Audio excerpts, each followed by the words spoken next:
Hello guys, what do Alex Rodriguez, Peyton Manning, and Bill Clinton all have in common?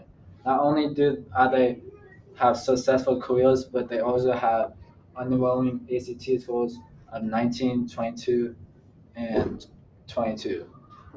So it's possible to not have a good ACT score and still be successful in life.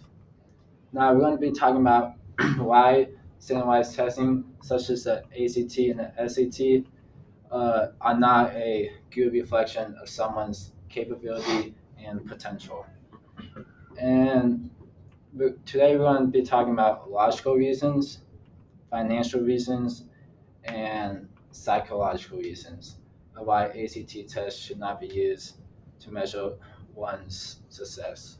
Uh, Before we dive into our reasons, we have to give credit to the ACT and the SAT as they do give some type of recognition for someone's academic ability, but the reality is it doesn't measure everything, and not everyone is able to perform well on these type of tests.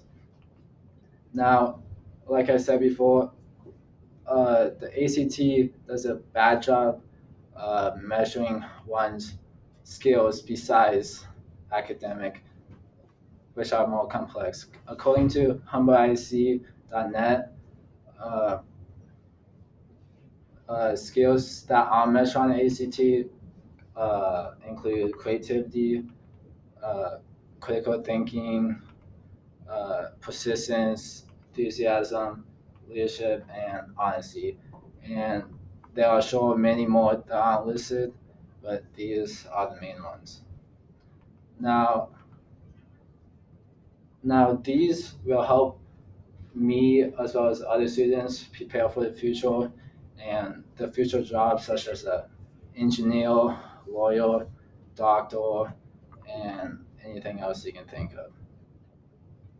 Now, if these tests don't measure someone's actual capability, it doesn't seem logical to spend money on them if they're not even valid. Now, let's look at the financial reasons uh, why tests should not be used. According to edweek.org, $1.7 billion is used by states across the US for standardized testing. Now, these aren't specifically ACT or the SAT, but they are used amongst middle schools and high schools. And I believe that this money is cutting into teachers' paid who are overstressed and underpaid. And teachers work fairly hard, so I think they deserve a little bit more money or a lot more money. And the money going into these programs is taken away from that. Now let's look at the student's perspective. So the ACT costs $60 with a late fee if you decide to change your mind on taking it later or you don't sign up in time. And if you want to do good on the ACT, you have to get study books, which can cost up to $70 or to the minimum 35. And many people never take the ACT one time if they're trying to get a good score. So a total could cost up to 200 and up to 200 and $300, which seems like a lot for a regular high school student. A lot of money. That's a lot of money for students such as myself and people I go to class with. And now, so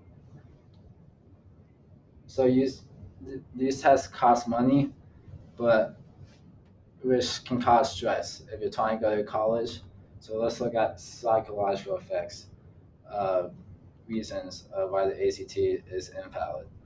So according to Harvard University, students can suffer stress anxiety, and stress anxiety includes things such as muscle tension, nausea, uh, rapid heartbeat, and uh,